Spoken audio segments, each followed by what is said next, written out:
Bagamat isa na lang low pressure area, inaasahang magpapaulan pa rin ng dating bagyong Salome sa mga probinsya sa norte. Binaha naman ang ilang lugar sa Visayas at Mindanao bunsod ng easterlies at intertropical convergence zone. May report si Sandra Aguinaldo.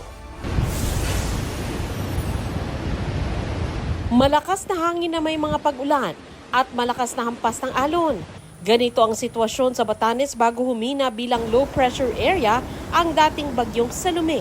Kabilang ang probinsya sa isinailalim ng Pag-asa sa Signal number 1 dahil sa bagyo.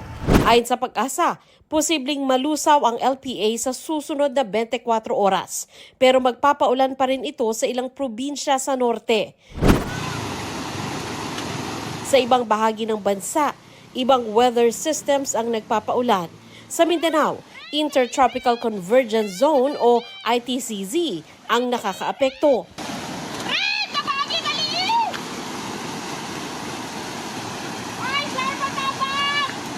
Sa Alamada, Cotabato, nagpanik ang ilang residente dahil sa motoristang halos tangayin ng tubig.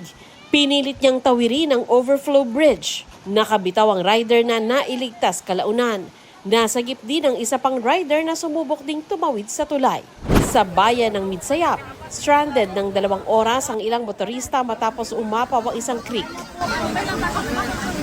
Sa Coronadal City, lumakas ang ragasan ng tubig sa dam sa boundary ng Barangay Tapland at Barangay Magsaysay. Sa Barangay Kakub, umapaw ang sapa, kaya pinasok ng tubig ang ilang bahay. Nagmistulang ilog din ang ilang kalsada.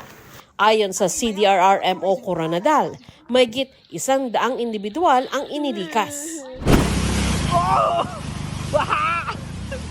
Sa Balabagan, Lanao del Sur, abot hanggang 20 ang baha sa National Highway. Pero ang ilang motorista sumubok pa ring sumuo. Sa Sultan Kudarat, lagpas gutter ang lalim ng baha na nagpahirap sa mga motorista. Pinasok na rin ng tubig ang ilang establishmento. Sa Tacurong City, nalubog sa baha ang paaralang ito. Sa Visayas, nakaranas ng masamang panahon dahil sa easterlies.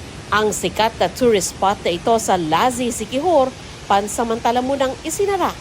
Lumakas kasi ang ragasan ng kulay putik na tubig sa falls. Sandra Aguinaldo, nagbabalita para sa GMA Integrated News.